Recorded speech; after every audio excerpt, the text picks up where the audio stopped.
Thinking about a guy who he had everything going for him. Went to Harvard, became a lawyer, joined a large prestigious law firm, married the perfect wife, had children, and guess what? He was going through the motions day in and day out, but it wasn't giving him what he wanted out of life. He was going through an act. He was acting out a role. And one day, he couldn't get out of bed. He was just there in bed, couldn't get up, paralyzed. They got the doctors. They looked at him, examined him from head to toe, and said, there's nothing physically wrong with him. Get up, John. Come on, get up. He couldn't get up.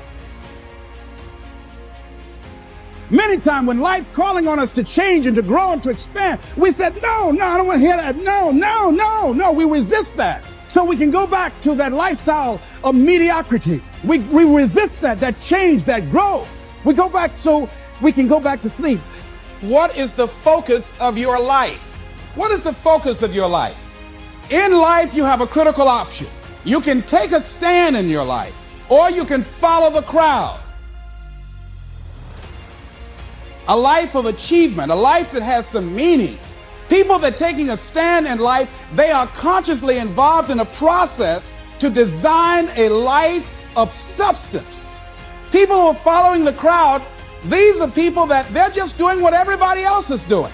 So that's a crowded road over there. They're following the followers. I want to talk to you about taking a stand with your life. And what are some of the things we can do that will enable us to give our lives up in a way that has some purpose and meaning, that can be real for us, that can give us a sense of fulfillment, of joy and happiness and peace of mind. Here we go again, another Monday morning, thinking about a situation where I had to give a lecture out in Los Angeles, California for Xerox Corporation. A part of what I do when my profession is doing corporate training. My passion is doing training with kids. So when I go someplace, I always try and arrange for a community group to have a group of young people together for me to work with them on a volunteer basis in the evening.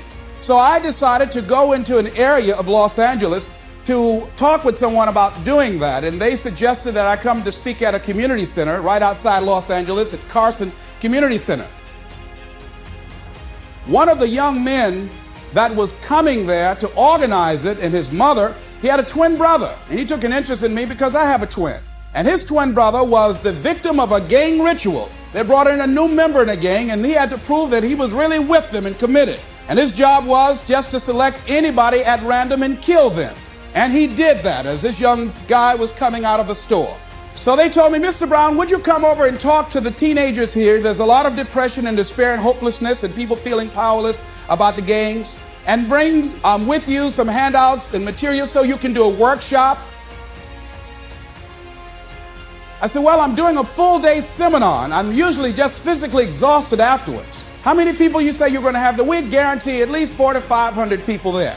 I said, okay, I will come there and work with them and take them through this intensive. So I came there after working in a seminar, totally exhausted, in that Los Angeles traffic. It took over an hour to get there. Got there, they only had 7 people. I had an attitude. I said, you had me come all the way from Los Angeles after working all day just to talk to 7 people? You told me over 400 people were going to be here. Where are the parents? Only one parent here. And I just gave them a little speech. And then I left. Went back to the hotel. That night around 3:30 in the morning, the phone rang. The minister that invited me called me and said, Mr. Brown, I got to ask for your attention for a moment. I said, what is it? Kenyatta, one of the young men who was there, want to talk to you. He was the brother of the guy that was killed. He'd like to talk to you. I said, yes, put him on the phone. Kenyatta, what can I do for you? He said, Mr. Brown, I listened to your tapes for a long time. I've grown to love you and admire you. Among the things that I heard on your tapes that you said you must deal with circumstances such as you find them. You came in this evening and I admit, no, we did not have the numbers that you asked for. No, we did not deliver as we had promised we would. But we were looking for you, the motivator, to give us some hope. We were depressed and we don't know what to do. We were looking for some direction.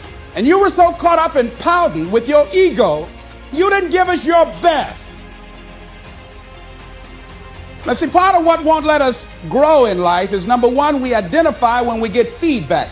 we start taking it personal. Number two, we start to justify. So I became defensive, and I said, wait a minute. I worked all day. I didn't charge y'all a quarter for this. I went carpet material. I came over there. I was there to give a training for the people, and all y'all had to do was bring people there. If you don't do it for me, for the next speaker that you have, at least provide an audience for him to work with. He said, are you through, sir? I said, yes. Mr. Brown, you said you must deal with circumstances such as you find them. That night, after I finished that young man, I prayed. I stayed on the floor by the bed. I said, Lord, if you ever give me a chance to speak again, I don't care if it's one person in the audience, I'm going to wear that one out. And what we have got to do is know that there's something about you, there's something about us, there's a power in you that regardless of what happens to you, you can stand up inside of yourself. I think that's what the poet meant when he says, out of the night that covers me, black as a pit from pole to pole, I thank whatever gods there may be for my unconquerable soul. You have an unconquerable soul. Don't try to cut a bargain with life.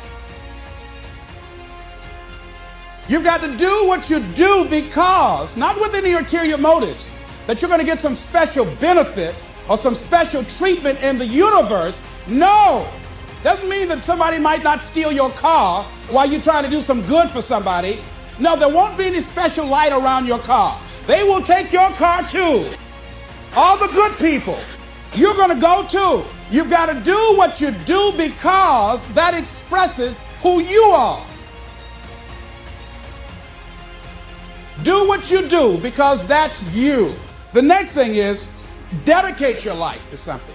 Dedicate your life to a cause larger than yourself. See, if you dedicate your life to a cause larger than yourself, you're not following in the crowd. See, if your life is not dedicated to something of value, and I like what Howard Thurman said, he said, the quality of life is often determined by that to which the individual is dedicated. If the dedication of the life is vague and diffuse, the quality is apt to be poor and weak. There is much to be said for the intensity of life. See, most people are not intense about living. Most people are very casual about life. They haven't found anything to become intense about. See, when you dedicate your life, you bring on a special power. There's a power in you that people, circumstances, events, and I'm not talking about the physical you, I'm talking about the real you, the indestructible, invincible, perfect essence of who you really are. When you dedicate your life like a Nelson Mandela, who has decided to sacrifice his freedom, all he has to do is say whatever the government wants him to say, and they'll let him go free. And he can go to a foreign nation and say, I just said that because I've been in prison for over 20 years. And nobody will say, well, Nelson, you sold out. No one would say that. They will say, wait a minute. Nelson, you gave over 20 years of your life. What more can we ask of you? It's okay. But because of his integrity with himself, and he's dedicated his life to break the back of apartheid and free his people, that when you dedicate your life to something, you bring on some powers in the universe that works through you to bring about changes that you would never ever know unless you have dedicated yourself.